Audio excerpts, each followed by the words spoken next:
Ada anak usia 10 tahun, yatim piatu, Iya. dia tahu bahwa ada vaksin untuk anak-anak usia 6 sampai 11 11. tahun, dia berangkat sendiri, Naik sepeda. naik sepeda. Bupati Rahmat Effendi. Ahmad Effendi. Ada 2 kasus ya, dugaan suap lelang jabatan sama pengadaan barang dan jasa. Persis. Yang bikin orang-orang kaget adalah upetinya itu disimbolkan sumbangan masjid. Ada data di kompas.com itu 7 orang terkaya pemilik bisnis batubara. Oh.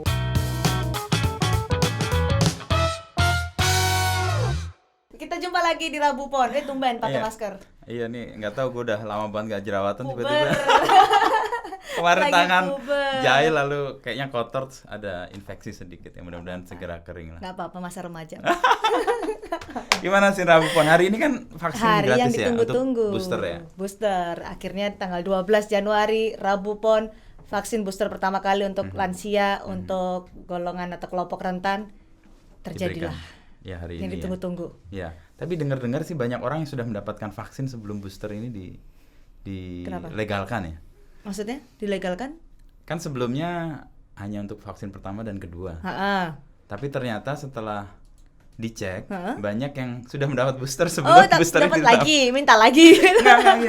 Jadi boosternya kan harusnya per tanggal 12 Januari Januari. ini Rabu Pon. Tapi sebenarnya Desember lalu udah dapat banyak. Oh iya. Karyawan BUMN. Nggak Nakes, tahu sih kemarin. nakes kan ya, dapat. nakes. Karena ngecek juga ternyata ada beberapa sebab.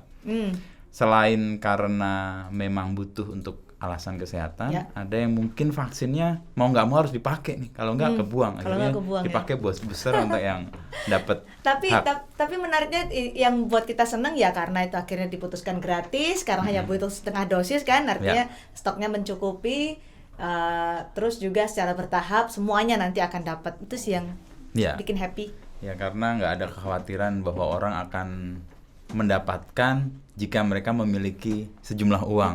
Karena ini kan sifatnya Bayar, kesehatan kan, yang umum kata-kata ya. kan bayar. Ada beberapa syarat sih, 18 tahun, sudah vaksin Komplit, kedua ya. 6 bulan sebelumnya, dan terutama sekarang yang didahulukan adalah mereka yang lansia dan punya kerentanan ya. Dan ternyata kombinasi vaksinnya juga macam-macam ya. Jadi kita punya ruang banyak gitu. Misalnya kalau dulu Sinovac bisa punya pilihan Ya. Pfizer gitu ya, AstraZeneca dapat pilihan Moderna. Itu sih menarik. Ya bergantung sifatnya kan. Ada yang heterologus sama homologus. Yang Itu sih. Sinovac dia harus dapat yang hetero tuh. Sementara yang Pfizer, AstraZeneca itu bisa homologus kayaknya. Seneng sih, tadi waktu bikin berita juga banyak banget ternyata datang ke sentra vaksinasi. Oh, untuk mendapatkan iya, booster untuk ya? dapat vaksin, untuk dapat booster tuh. Bahkan di Sleman itu dari jatahnya cuma 600 hari ini, yang datang sampai 650 orang. Oke, 50 Targetnya- kecewa dong. 50 kecewa, 50 Anda belum beruntung. Jadi Oke. targetnya 120.000. Hari ini udah 650. Kita masih lihatlah, masih pada semangat gitu ya. Apalagi lansia mungkin mereka ya kami bergantung hanya pada vaksinasi mungkin ya. Oke, ya Gitu. meskipun vaksin hanya salah satu ikhtiar kan, Ya. yang lain kan prokes, ini masker nih yang saya pakai tadi nih Ini juga. untuk menutup jerawat juga. Ada baiknya juga. Tapi soal bagaimana antusiasme masyarakat sebenarnya kita melihat itu di banyak tempat sih. Tadi kan Ya. di Sleman ya. Ya 50 mungkin tidak akan mendapatkan manfaat vaksin hari ini, mungkin ya, hari pasti ada berikutnya. hari Nah, berikutnya. minggu lalu ada cerita yang membuat kita bangga juga. Ada anak usia 10 tahun yatim piatu, Iya. baru ditinggal bapak ibunya meninggal Beberapa bulan yang lalu.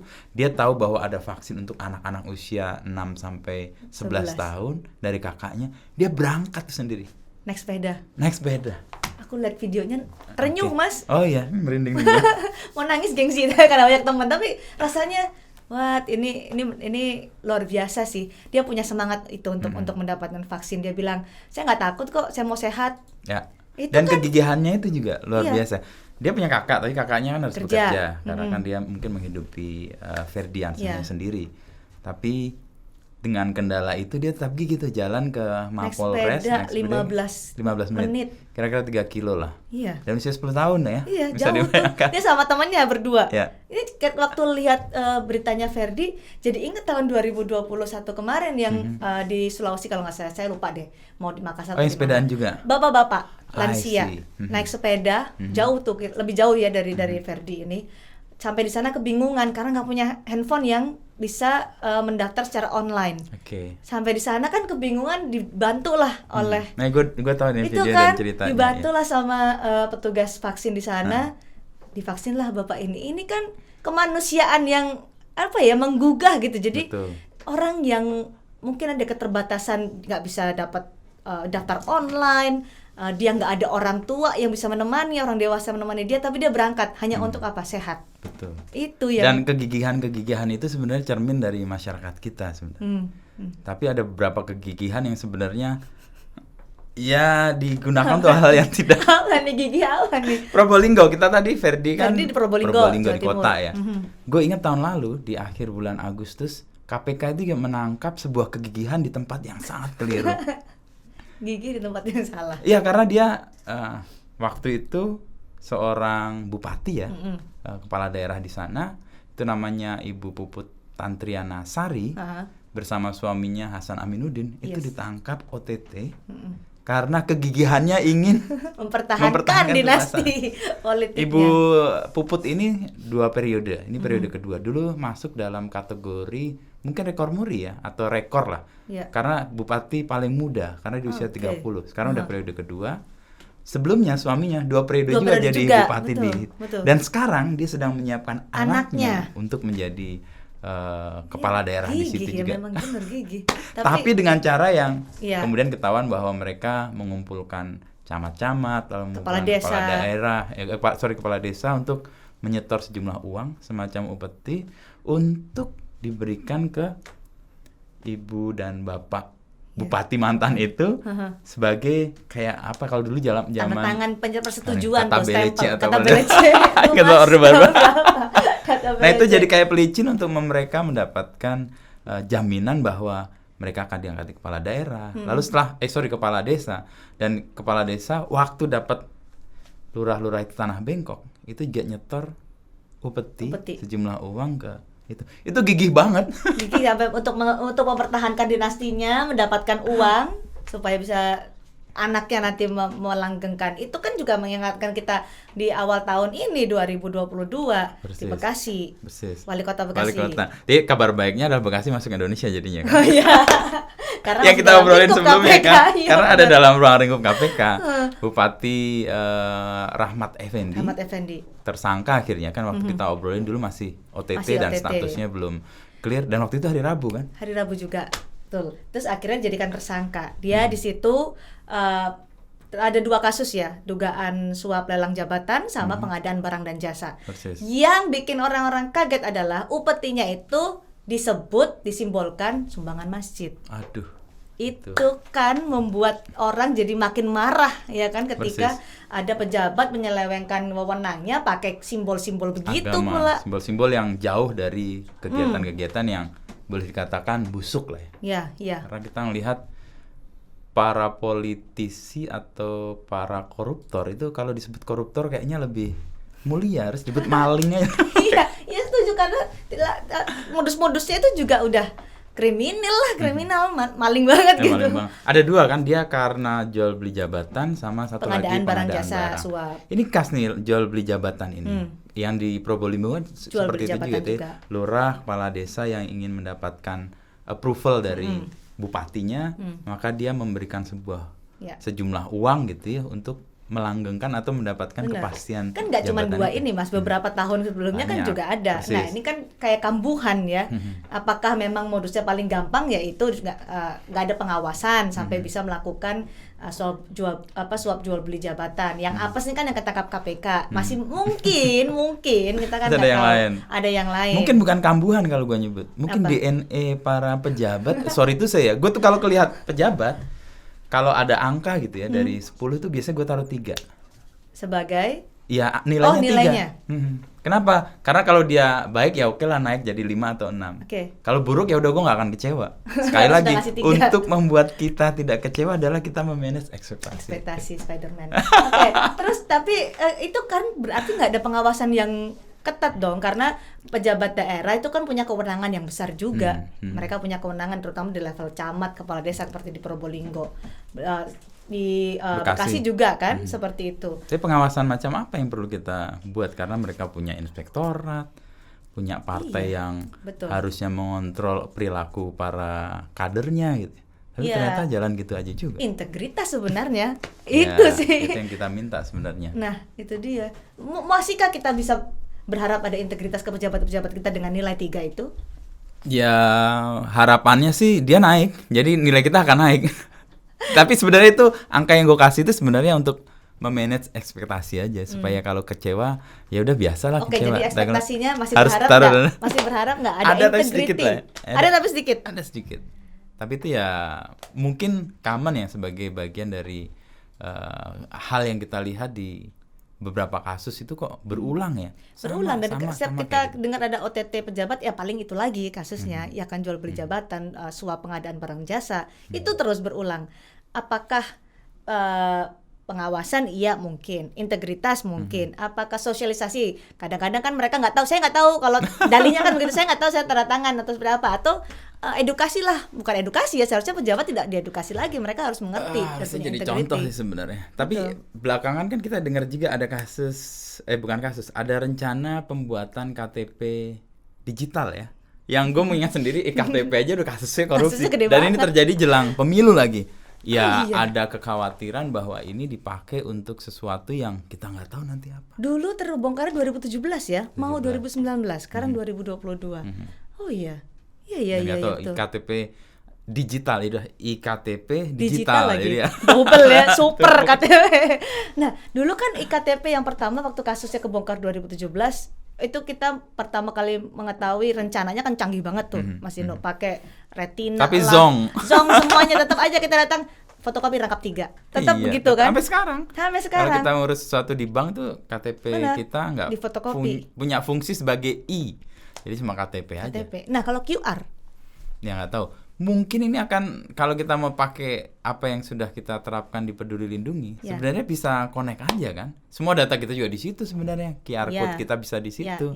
Kalau mau membuat pengadaan baru, makin banyak aplikasi aja di berat nih. Tapi kalau ada QR code di KTP itu kan permasalahannya mereka yang tidak bisa mengakses internet, mereka yang tidak memiliki smartphone atau gadget yang kompatibel. Terus juga bukan keselamatan tapi soal keamanan data pribadi. Kita masih punya PR banyak soal keamanan data pribadi. Peduli Lindungi sempat bocor. Terus data di Kemenkes sempat bocor. Nah, ketika sudah berubah ke QR code, siapkah infrastruktur itu untuk melindungi keamanan data pribadi? Siapkah yang petugas-petugas administrasi itu nggak minta tolong di print QR code?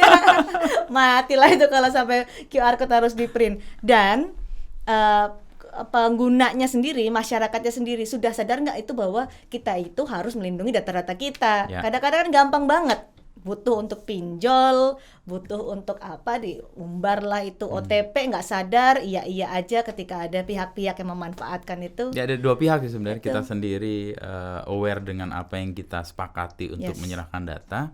Pengumpul data harus punya kesadaran bahwa data itu emang untuk kepentingan yang sudah kita sepakati. Kadang-kadang kan di loss gitu aja. Makanya episode sebelumnya kita lihat bagaimana data Ibu Susi Pujastuti yang sudah di-print jadi bungkus gorengan. QR code harusnya kalau udah IKTP kan nggak perlu itu lagi dah. Itu ada fotokopiannya dan fotokopiannya jadi bungkus gorengan. Betapa kendornya pengamanan data yang ada di negara kita. Padahal udah mau uji coba ya, udah uji coba nih. Uji coba mau dipakai untuk bahkan pakai face recognition segala nih, nanti kita akan sesuai nggak dengan kalau handphone ketinggalan di angkot gimana dong? Itu kan problem juga kalau handphone kita hilang, semua data di sana, QR code ada di sana. Ya mungkin ada backupnya sih, tapi ya nanti kita tunggu aja lah. Mudah-mudahan karena kita ngomong soal IKTP digital dan ingatan gua sih terutama soal IKTP korupsi, mudah-mudahan nggak jadi ajang korupsi aja. Jangan, itu gede banget soalnya waktu itu. Harus diawasi dan jangan dimanfaatkan untuk tadi kan. Mas Inu bilang curiganya nih mendekat-dekat pemilu, jangan sampai lah menuju ke sana. Ya, di sini kita juga ngelihat ada Rabu Pon ini menarik sih. Hari ini hari Rabu Pon. Kemarin kita ngomong soal vaksin booster yang akan dan hari ini ada kebijakan yang berubah. Mungkin nggak seumur jagung ya, seumur apa? Kalau 10 hari itu seumur apa ya? Seumur kecambah kali ya. Kecambah ya 10 hari terus basi ya. 10 hari. Jadi kebijakan untuk mengekspor batu bara yang tadinya dilarang per 1 Januari sampai akhir Januari, 31 Januari, karena banyak ya nggak tahu lah, yang nggak setuju atau yang merasa dirugikan, atau kemudian kinerja perusahaannya jadi kacau balau, dan itu ada di lingkaran sekitar istana juga dan lingkaran kekuasaan, tiba-tiba berubah. Boleh sekarang ekspor. Boleh. Dan hari ini dibolehin ya, mungkin karena ditetapkan di Rabu Pon jadi dibolehkan juga. Atau kita ngomong-ngomong yang tapi ekspor batu bara itu kan sebenarnya kenapa sampai ada larangan, kan karena kita terancam krisis listrik. Kalau akhirnya sekarang diubah, apakah ancaman krisis listrik itu sudah terjawab? Udah ada solusinya? Kan itu yang jadi pertanyaan publik kan? Jaminannya sih ada. Jaminan dari para eksportir itu. Mungkin tadinya mereka melihat ekspor jauh lebih menguntungkan daripada memasok ke dalam. DMO ya. Makanya dia melakukan pilihan untuk membuat ekspor semua, sehingga yang dibutuhkan di dalam negeri terabaikan. Nah, dengan pelarangan ini terus mereka kan berpikir, oh kalau gini kita nggak dapat ekspor, ya udahlah kita bagi-bagi. Mungkin kayak gitu bisa jadi karena nggak terbuka juga, karena kita melihat ada dampak yang serius kalau ekspor itu terus dilakukan, tetapi cepat banget nih dampaknya bisa diselesaikan dalam waktu 10 hari dan kemudian sebenarnya mereka bisa berbagi-bagi pasokan untuk PLN itu. Iya, karena kan ancamannya gede banget, 10 juta. Persis. 10 juta pelanggan PLN terancam mati listrik, gimana kabar QR code ngecas handphone. Sekarang energi listrik itu kan jadi indikator untuk perkembangan sebenarnya, dan jadi indikator untuk pertumbuhan ekonomi juga, peradaban juga. Kabar baik sih bahwa konsumsi listrik kita melonjak dan kebutuhan untuk kita menggunakan energi juga meningkat ya, personal ya. Ini kan artinya ekonomi juga tumbuh. Tapi memang kita harus berpikir soal energi yang terbarukan, energi yang bersih.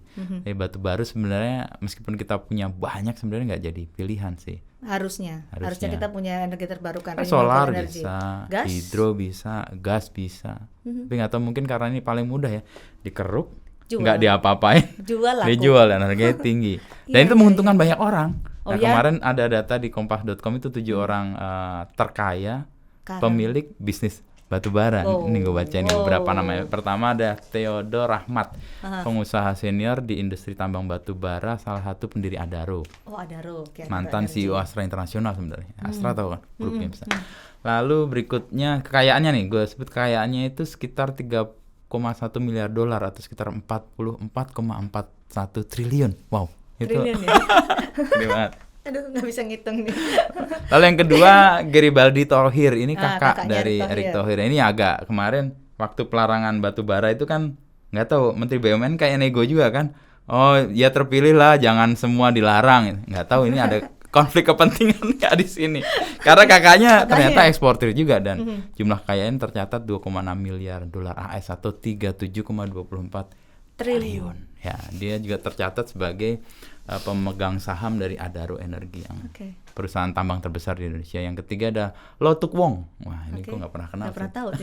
Tapi pemilik Bayan Resources sebagai salah satu perusahaan tambang batubara terbesar di Indonesia. Nggak tahu gabung apa terkait dengan Bayan Group itu atau nggak tahu. Gue sering lihatnya itu tulisan Bayan Group. Berada di nomor 18 urutan orang terkaya di Indonesia menurut majalah Forbes. Dengan kekayaan 2,5 miliar dolar atau 35,81, beda tipis sama tadi. Banyak kan? Yang keempat Peter Sondah. Nah, Peter Sondah ini agak umum kita kenal karena dia punya media juga kan. Dia adalah pengusaha batubara yang menempati urutan ke-20 orang terkaya menurut majalah Forbes. Nilai kekayaannya 2 miliar dolar AS atau 28 miliar rupiah. Triliun. Triliun ya. Jangan mengecilkan. Terus yang kelima nih, kita masih 3 lagi nih. Kiki Bakri adalah pengusaha batubara yang masuk daftar terkaya ke-27 dan dia memiliki kekayaan 1,6 miliar dolar atau sekitar 22,9 triliun rupiah. Itu nomor 27 ya? Itu nomor 27 tapi nomor 5 di batubara. Wow. Yang keenam Edwin Suryajaya, ini juga umum. Dia adalah pendiri Saratoga Capital. Ini kayak sama Sandi Uno kayaknya. Dan jumlah kekayaannya urutan ke-29 terkaya di Indonesia. Jumlah kekayaan 1,5 miliar dolar atau 21 triliun rupiah. Nah, yang terakhir Arini Subianto. Ini baru dengar juga nih. Bos dari Persada Capital Investama yang bergerak di perkebunan sawit, pertambangan batubara, pengelolaan kayu, ini ngurusin hutan kayaknya nih. Hutan kita emang kaya banget kayaknya. Dan jumlah kekayaannya 14 triliun. Menurut majalah Forbes dia ada di urutan ke-44. Wow. Orang terkaya. Mas Inu urutan berapa? Apa ya? 275 juta kali. Gitu ya. Kemarin kan waktu ada pelarangan moratorium ekspor untuk batu bara kan sempat Toba sama Adaro bilang nggak berpengaruh sama kinerja perusahaan. Tapi di publik. Di Indi ya karena kan tahu siapa di baliknya ya.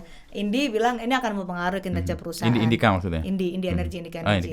Nah itu apakah ada tadi mungkin ada deal bahwa akan mengalokasikan lebih banyak untuk domestik untuk kebutuhan lebih banyak mungkin nggak mengamankan kebutuhan domestik sebenarnya. Kalau lebih banyak kayaknya diekspornya lebih banyak tuh. Nggak, karena kan cuma 25% ya selama ini dari produksi mereka untuk DMO atau domestic operation. Sementara 75 kan keluar. Kita lihat efeknya selain menghasilkan orang-orang kaya di Indonesia, kita lihat hutan Kalimantan dan Kalimantan makin ya, nggak tahu lah gitu apakah itu korelatif, tapi orang menyebut kerusakan alam salah satunya disebabkan karena pertambangan itu. Ya mudah-mudahan ini menjadi tanggung jawab sosial juga untuk mereka yang sudah mendapatkan keuntungan demikian gede. Betul. Mengembalikan lagi untuk memperbaiki. Giving back to society juga ya. Jepang, Korea Selatan, Filipina lega akhirnya. Ya lega, mereka kan tadinya agak jangan dibatasin dong, karena mereka juga ada ancaman energi juga. Ya, krisis energi. Dan mereka lebih banyak mengambil batu bara dari Indonesia. Persis, ya. Karena dia belum mengembangkan juga, atau paling mudah untuk membangun energi dengan batu bara juga, meskipun secara lingkungan tidak cukup baik. Jangan sampai dalam 10 hari ini berubah, 10 hari berikutnya kita melihat ancaman-ancaman lagi, jangan deh. Tapi mudah-mudahan dipikirkan dengan bijaksana, dengan baik. Ya, gue nggak tahu ini permainannya di mana, tapi kayaknya ada deal-deal yang kita nggak lihat ya. Di publik kan ya semua kayaknya baik-baik, lalu ini akan siap, nanti pasokan akan dipastikan, PLN nggak akan terganggu, ekspor akan bisa jalan, ekonomi akan tumbuh, semuanya kayaknya manis dan sempurna, tapi ya kita nggak tahu tuh. Jangan sampai ancaman itu terjadi, mudah-mudahan sudah dipikirkan. Oke, ada pertanyaan ya kayaknya di IG Live ya? Dari Anas Nasrul sini ini kita live nih di IG. Gue baru tahu ya. Dari Instagramnya kompas.com ya. Ya, Anas Nasrullah bertanya, mohon maaf Pak Wisnu. Halo, ini saya dipanggil Pak. Oke, ingin bertanya 5 vaksin dan jenisnya. Terima kasih. 5 vaksin ini di scroll dulu sama si Audi nih kayaknya. Ngetes nih kayaknya. Iya, dia scrollnya agak lama ya. Saya ingat sih ada AstraZeneca, Pfizer, lalu dari CoronaVax, dari PT Bio Farma ya. Lalu mana lagi Moderna sama Sinovac. Jadi itu 5 jenis yang bisa kita pakai untuk yang punya hak untuk mendapatkan booster. Ya harus lihat apakah dia heterologus atau homologus. Nanti biasanya pihak pemberi pemberi vaksin itu akan ngecek kita dapat vaksinnya apa, dia akan cari yang penting sudah dapat 2 vaksin dalam rentang waktu 6 bulan, sehat. Makanya untuk mendapatkan booster harus sehat, istirahat juga. Cukup, makan juga cukup, itu supaya nggak harus balik-balik lagi nih. Oke, itu tadi pertanyaan soal vaksin, karena memang masih banyak yang menaruh perhatian soal vaksinasi ya. Ini tetaplah kita melihat vaksinasi ya sebagai salah satu jalan terang kita untuk melewati pandemi ini, apalagi sudah ada Omikron. Diharapkan kan dengan booster orang paling lebih punya menanggulangi proteksi yang baik. Betul. Karena booster ini emang diniatkan oleh pemerintah sebagai upaya untuk meningkatkan proteksi atau menjaga lebih kuat. Kalau kita atau mengakhiri pandemi dengan vaksin pertama dan kedua sebenarnya. Makanya di luar boosternya didorong, pemerintah masih membuat upaya lebih keras untuk mendapat vaksin satu kedua untuk seluruh warga Indonesia. Karena kemarin dari World of Data itu kita baru 44,7% ya untuk total penduduk. Dari suntikan sekitar 287 juta untuk keseluruhan, tapi yang suntikan kedua 100-an sekian juta. Lumayan lah. Yang penting ada progres untuk menuju ke kekebalan komunal yang jadi dari dulu kan sudah kita selalu mendengar herd immunity. Mudah-mudahan dengan vaksin ya. Nah, hari ini juga ada berita menarik sih, nggak menarik sih sebenarnya, menggemparkan. Tiba-tiba seorang artis yang sangat terkenal, ya udah sebut namanya sih, musisi Ardhito Pramono ditangkap karena pemilikan ganja ya. kepemilikan ganja. Nggak tahu sih ya, simpang siur isunya awal-awal, tapi kemudian polisi bilang bahwa dia punya kepemilikan ganja di rumahnya. Ya, ditangkap di Jakarta Timur ya, di rumahnya. Jadi penyiar juga ya, penyiar radio ya? Pagi kalau nggak salah ya, sering-sering denger aja. Mungkin yang kecewa mungkin yang anak-anak milenial nih ya, banyak kecewa ya, yang karena dia mengemari. cukup menjadi panutan ya, atau panutanku kalau zaman panutan kue. Itu tapi artis lagi-lagi ya. Artis lagi. Banyak cibiran sih. Ini polisi kayak ngejar target atau apa, awal tahun ngegas banget. Kemarin habis pedangdut, saya lupa namanya, inisial VC, ada cucunya gitu. Nggak sampai berapa hari Ardhito Pramono. Iya. Dan dilakukan di Rabu Pon lagi. Aduh. Wah, jangan-jangan polisinya. Karena itu juga berulang ya Mas, kayak kalau kita ngomongin tadi OTT pejabat atau modus korupsi pejabat, ini artis juga sering banget. Tapi ya itu, banyak juga yang pertanyaan, ini kok kayaknya berurutan, apa udah target sebelumnya, tinggal tunggu waktu. Kalau dari waktu zaman kayak tua banget gue. Waktu tahun 2008, 2010-an itu, kalau ada peristiwa besar menyangkut pemerintahan, biasanya ada muncul isu-isu yang lain yang membuat orang bisa beralih. Nggak tahu apakah ini cara untuk membuat perhatian orang. Hari ini kan isu serius-seriusnya kan banyak sebenarnya kan. Soal batubara kok tiba-tiba diloloskan. Lalu tiba-tiba ada kasus ini, perhatian orang pergi dan sebagainya. Itu soal hari ini. Ada yang bertanya. Tadi pertanyaan dari siapa tuh? Papanaku ya? Wah, soal narkoba, ada soal OTT artis ya. Tadi OTT artis ya. OTT dalam arti yang lain ya, bukan korupsi. Oke. Tuh Darmo.Sanjoyo, beneran vaksin booster gratis. Bener ya? Bener. Udah nyoba belum? Belum. Kan belum masuk yang tapi 6 setidaknya bulan. Dijanjikan oleh presiden. Nah, kalau sendiri bilang. Iya, kalau presiden sendiri aja nggak bisa dipegang kan bahaya. Dan ini fungsi dari trust itu di sini kan. Tapi kalau pernyataannya udah firm ya menurutku gratis juga. Presiden soalnya udah bilang vaksin booster gratis untuk masyarakat. Dan ketersediaan kita memadai untuk menggratiskan itu. Karena setengah dosis. Setengah dosis sudah cukup untuk mendapatkan efektivitas yang memadai. Karena sudah dijamin presiden ya gratis, jadi manfaatkanlah ya untuk datang, apalagi yang sudah 2 kali vaksin. Oke. Ada pertanyaan lagi? 18 tahun. Ada lagi kah? OTT artis lagi nih, jangan-jangan. Menarik sih memang, karena kalau kita bicara di Kompas TV ya, ketika ada artis yang terjerat narkoba, penonton banyak. Oh iya. Ya, itu kita akan melihat analisis dari minute by minute. Itu memang menjadi perhatian publik. Jangan-jangan yang meminta polisi untuk menangkap artis televisi ini. Karena dulu gue punya kejadian agak unik loh. Kenapa? Persis kayaknya kayak gitu. Gue sampai akhirnya sebel, nggak mau liputan bersama polisi. Sorry menyebut. Kenapa? Ya. Waktu itu gue di daerah gitu ya, liputan. Jadi wartawan itu nggak punya berita. Caranya untuk mendapat berita dan beritanya tayang di TV-nya, itu mengajak polisi operasi. Dan operasinya itu biasanya ke tempat penginapan yang untuk penggerebekan. Penggerebekan dan pengambilan gambarnya. Gue sendiri nggak ngerasain, nggak manusiawi banget. Akhirnya gue ikut sekali, habis itu menyesal dan tidak lagi mengikuti cara-cara seperti itu. Tapi faktor itu menjadi penentu untuk kemudian reporter atau kameramen liputan atau enggak tuh. Karena mungkin ratingnya tinggi juga kan kalau ada gambarnya seperti itu. Tapi kalau si Ardhito Pramono tadi juga lumayan tuh. Dan kemarin siapa ya, ada beberapa artis gitu, publik ternyata memang menaruh perhatian ke mereka ya. Mungkin melihat sosok figur yang dicontoh, yang dikagumi, melakukan hal itu ya. Apalagi masih muda, banyak fansnya juga kaget gitu kan. Itu laku juga sih, jangan bilang laku. Tapi banyak. Tapi ini membenarkan agak diem bahwa bad news is good news buat media, tapi sebenarnya kan nggak juga. Banyak berita bagus sih, sebenarnya bagus juga sih. Tapi itu kasus sebelumnya misalnya kita lihat juga yang sempat ramai, yang artis juga tuh waktu Nia Ramadhani dan Ardi Bakri ya ditangkap, dan hari ini kan kemarin vonisnya 1 tahun penjara. Oke, padahal dakwaannya atau tuntutannya cuma 12 bulan rehabilitasi. Kemudian divonis 1 tahun penjara. Ini sih bukan itu juga rehabilitasi ya. Bukan rehabilitasi.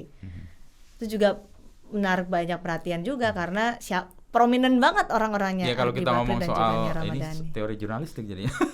Kalau berita punya nilai itu pasti penonton atau pendengarnya banyak, dan nilai berita kan salah satunya prominensi, keterkenalan. Lalu yang kedua itu proximity kedekatan, merasa dekat dengan baik emosi maupun itu. Geografis ya. Ya. Di Jakarta pasti soal kasus artis Ardhito ini ya pasti tinggi sih. Apakah yang menangkap juga paham itu? Ya mungkin paham juga. Maaf. Selanjutnya ada Darmo Sanjaya tuh. KTP sosokan QR code. Saya kemarin urus surat masih harus fotokopi. Sama Mas Darmo, kita punya persoalan yang sama. Iya, betul. Nggak hanya ngurus macam-macam untuk bahkan ke bank yang sebenarnya sudah sangat maju pun tetap harus fotokopi KTP dilampirkan. Bagaimana pendapat Bapak dan Ibu terkait kebocoran data tapi malah mengusung KTP digital? Itulah tadi yang kegelisahan saya, kalau kita memang sudah mau digital, QR code canggih banget, ada face recognition, tapi pengamanannya masih kita tanda tanya, masih banyak kasus yang belum terselesaikan untuk pengamanan data pribadi.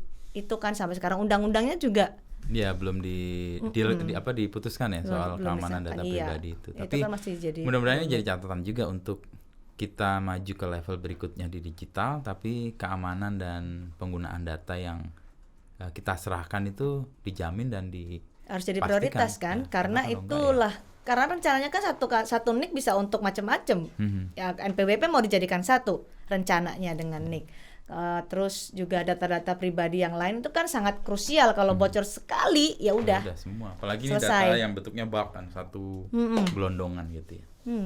Saya nggak kebayang aja kalau ngurus print ya, tolong di print QR code-nya. Waduh, di print, ngeri banget. Gue pikir dulu salah satu profesi yang akan punah itu tukang fotokopi, tapi ternyata masih meskipun sudah ada iKTP, masih fotokopi rangkap 3 masih berlaku.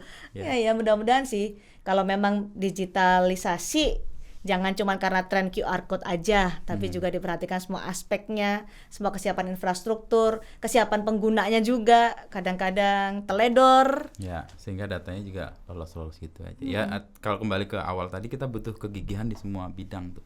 Tapi yang baik pasti. Iya dong. Seperti Ferdiansah ya, gigih untuk mendapatkan vaksin untuk membuat masyarakat kita bisa keluar, atau kita semua keluar dari pandemi, dan kegigihan yang sama juga untuk para pengurus negara yang menyiapkan iKTP itu, iKTP digital, dan kegigihan yang sama untuk menjauhkan Indonesia dari ancaman krisis energi. Persis. Itu jangan jadi alasan untuk kemudian mendapatkan cuan gede, Indonesia tiba-tiba mau digital listriknya mati.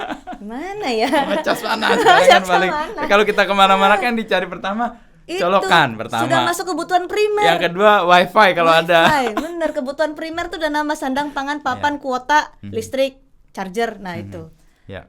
Dan kita berharap sih supaya apa yang disiapkan dengan kegigihan ini bermanfaat buat kita secara lebih baik lagi. Kita juga harus gigih. Gigih juga untuk bisa sama-sama keluar dari pandemi, keluar dari semua permasalahan ini. Oke, nah ini kita mau closing nih. Gue udah dikasih kode tuh. Closing. Ruang Jernih akan tayang di YouTube setiap Jumat. Jadi kita live hari ini. Rabu Pon. Cuma Kliwon. Pon Wage. Kliwon ya bener ya? Gue nggak tahu. Pasaran ya gue nggak tahu. Pas banget nih. Tiap Jumat nanti. Oke, tayang tiap hari Jumat di YouTube Ruang ya. Jernih. Oke, terima kasih Mas Inu. Terima kasih juga sudah partisipasi. Kita ketemu lagi di Rabu Pon. Enggak. Rabu berikutnya. Rabu berikutnya untuk taping. Bye. Gue pakai lagi biar nggak ketahuan bahwa gue jerawatan. Tembus Mas. Tembus ya.